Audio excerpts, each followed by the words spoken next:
Good morning प्यारे बच्चों, मैं हूं आपके एजुकेटर पूर्णिमातर सिंह। तो चलिए बच्चों, सामाजिक विज्ञान की पहली वर्कशीट स्टार्ट करते हैं। कक्षा आपकी 10वीं है। भारतीय संविधान हमारा आज का टॉपिक है। देखो बच्चा, संविधान क्या है?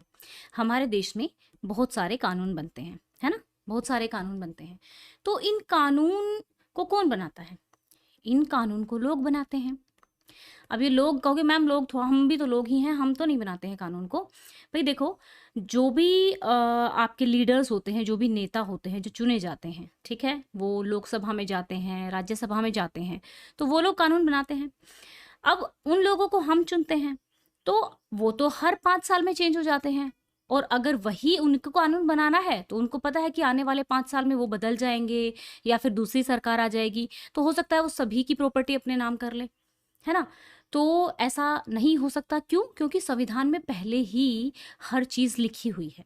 तो कोई भी कानून जो बनता है ना, वो पहले चेक किया जाता है कि वो अपने संविधान के अनुसार है कि नहीं है। ठीक है? तो जैसे कि लोकसभा में किस तरीके से इलेक्शन होगा, राज्यसभा में किस तरीके से इलेक्शन होगा, ये सब बातें, ठीक है, कहाँ पर है? संविधान में लिखी हुई है। हमारा जो देश है वो किसी भी धर्म को प्रमोट नहीं करता है। ऐसे नहीं कहता है कि आप हिंदू धर्म को फॉलो करो, ईसाई धर्म को फॉलो करो, या फिर मुस्लिम धर्म को, इस्लाम को फॉलो करो। ठीक है, वो सभी धर्मों को इक्वली ट्रीट करता है। तो ये हमारे जो संविधान है उसी में कुछ वैल्यूज दी हुई हैं कि भाई हमारा देश ये वैल्यू फॉलो करेगा। अब जो संविधान है, संविधान की एक समरी कह लो, ठीक है, या फिर संविधान का इंट्रोडक्शन कह लो, ठीक है ना? तो वो है प्रियम्बल। ठीक है, उद्देशिका को प्रियम्बल कहते हैं, उद्देशिका को इंग्लिश में प्रियम्बल कहते हैं। तो उद्देशिका जो होती है ना, इसमें हमारे संविधान का क्या उद्देश्य है, या हमारे संविधान में कौन कौन सी वैल्यूज हैं। ठीक है, वैल्यूज का मतलब भी अभी मैं आपको बता दूंगी। आप एक काम करना, आपकी कोई भी बुक है जो एनसीईआरटी की बुक है, उसके फर्स्ट पेज पे आज तक आप ये जो उद्देशिका है ये लिखी हुई आपको मिली होगी। ठीक है ना? तो हम भारत के लोग हैं। भारत को एक संपूर्ण प्रभुत्व संपन्न का यहाँ पे मतलब क्या है, आपको वर्ड्स के मीनिंग समझने हैं। ठीक है, प्रभुत्व संपन्न, ठीक है, यहाँ पे लिखी, मैं लिख देती हूँ क्योंकि ये कम दिख रहा है। ठीक है, ये आपको बहुत ही इंपॉर्टेंट वर्ड है, यानी कि हमारा देश किसी के भी अधीन नहीं है। हम लोग बिल्कुल एक स्वतंत्र राष्ट्र है, संपूर्ण है, प्रभुत्व संपन्न है, हमारा ही प्रभुत्व है हमारे देश पे। समाजवादी, यानी कि हमारा जो देश है उसमें प्रॉपर्टी, प्राइवेट प्रॉपर्टी को भी अलाउ करता है, लेकिन लोगों की के हितों को ध्यान में रखते हुए। ठीक है, ऐसा नहीं है कि जो सारी की सारी प्रॉपर्टी गवर्नमेंट की ही है। लोगों की अपनी प्राइवेट प्रॉपर्टी भी है, कुछ प्रॉपर्टी गवर्नमेंट की भी। पंथ निरपेक्ष का मतलब वही है कि भाई यहाँ पर कोई भी एक धर्म को नहीं फॉलो किया जाता, एक पंथ को नहीं फॉलो किया जाता। लोकतांत्रिक लोकतांत्रिक का मतलब है कि भाई यहाँ पे लोगों का शासन है। ठीक है, यानी कि जैसे आप लोग, आपके मम्मी पापा वोट देते हैं, अभी आप लोग तो अभी वोट के लायक नहीं हुए होंगे। ठीक है, तो हम सभी लोग वोट दे सकते हैं जब हम 18 साल के हो जाते हैं। गणराज्य का मतलब क्या होता है बच्चा? गणराज्य का मतलब होता है कि जो सर्वोच्च पद होगा देश का। जैसे कि यहाँ पे अगर आप बात करते करें राष्ट्रपति की, ठीक है ना, तो राष्ट्रपति जो है चुनाव होता है उसका। ऐसा नहीं है कि भाई पहले राष्ट्रपति था, फिर उसका बेटा, फिर उसका बेटा, फिर उसका बेटा, ऐसा नहीं है। ठीक है, गणराज्य यानी कि राष्ट्रपति का भी चुनाव होता है। तो और इसमें क्या लिखा हुआ है? सामाजिक, आर्थिक, राजनीतिक न्याय। अब सामाजिक न्याय कैसा होगा? सामाजिक न्याय का मतलब है कि समाज में सब लोग बराबर हैं। ठीक है, ऐसा नहीं है कि कोई ऊंचा है, कोई ऊंची जाति से है, कोई नीची जाति से है, तो डिफरेंट माना जाता है उनको। सामाजिक ये हो गया। आर्थिक, आर्थिक न्याय, आर्थिक न्याय का मतलब है कि सभी लोगों को ग्रो करने का अधिकार है। सभी लोगों को, जैसे कि अब गवर्नमेंट क्या करती है कि टैक्स लेती है, रिच लोगों से टैक्स लेती है। अब भाई कोई भी नेता है अपने पैसे थोड़े ना देगा लोगों पे लगाने के लिए, वो टैक्स से पैसे, सरकार कहाँ से लाती है पैसा? सरकार टैक्स जो होता है, कर जो होता है, उससे पैसा लगाती है, और उसी से जो जनता के लिए फ्री सर्विस होती है वो उपलब्ध कराती है। जैसे अभी अगर आप कहें तो कोविड का जो वैक्सीनेशन हो रहा है, वो भी सरकार कहाँ से पैसा आया है?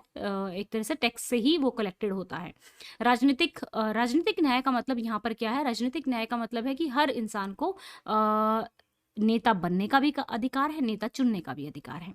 विचारों की अभिव्यक्ति, विश्वास, धर्म, उपासना की स्वतंत्रता। हम अपने विचार व्यक्त कर सकते हैं, हमें कोई नेता अच्छा लगता है या फिर किसी भी आर्टिकल के बारे में, किसी भी बुक के बारे में, ठीक है, हमारी मर्जी होती है हम जो भी ओपिनियन उसकी देना चाहें, बशर्ते कि वो देशद्रोही टाइप ऑफ स्टेटमेंट नहीं होनी चाहिए। प्रतिष्ठा और अवसर की समानता, ठीक है ना, व्यक्ति की गरिमा बनाए रखनी चाहिए। तो ये सब चीजें हमारे क्या है, प्रियम्बल यानी कि उद्देशिका में दिए हुए हैं। ये बहुत ही इंपॉर्टेंट है, समझना इंपॉर्टेंट है। तो यहाँ पे कब कंप्लीट हुआ था हमारा जो संविधान है, वो 26 नवंबर को बनकर तैयार हुआ था। 26, यहाँ पे लिखेंगे 26 नवंबर 1949 ईस्वी, ठीक है। तो अब यहाँ पर ऊपर उद्देशिका में वर्णित भारतीय संविधान के कुछ मूल्यों को पहचान कर एक स्थान की पूर्ति कीजिए। तो यहाँ पे आप लिख सकते हैं स्वतंत्रता, लिख सकते हैं कि विचारों की स्वतंत्रता है। यहाँ पे क्या करना है, यहाँ पे स्वतंत्रता, स्वतंत्रता हो गया। फिर नीचे वाला क्या हो गया हमारा, ये हो गया प्रभु संपन्न, ठीक है, समानता। फिर लोक, ये देख लेंगे यहाँ पे तंत्रात्मक, ठीक है।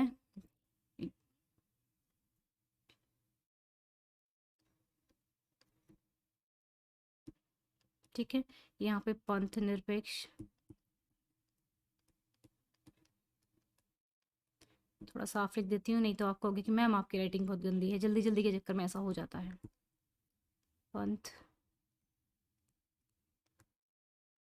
पंथ निरपेक्ष, ठीक है। ये आ जाएगा हमारा ये हम गरिमा, गरिमा, ठीक है। यहाँ से लिखेंगे, ये देखिए यहाँ पे दिया हुआ है गरिमा, ठीक है।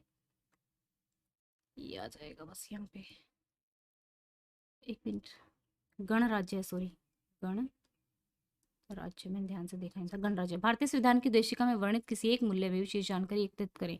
तो यहाँ पे देखो, मैंने इंग्लिश मीडियम में तो वैसे मैंने लिखवाया था,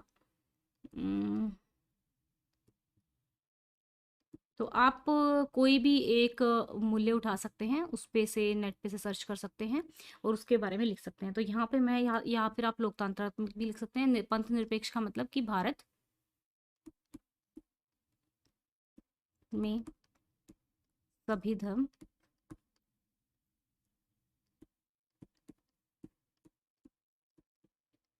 समान है, भारत किसी भी एक धर्म को बढ़ावा नहीं देता, ठीक है बच्चा। तो ये हो गई हमारी आज की वर्कशीट। तो बच्चों, इस वीडियो को आप पहुंचाओगे 1500 लाइक्स तक, ओके। एंड अगर आपको मेरे समझाने का तरीका अच्छा लगता है तो चैनल को सब्सक्राइब कर लीजिएगा, वीडियो को लाइक कर दीजिएगा। Thank you, have a nice day, may God bless you.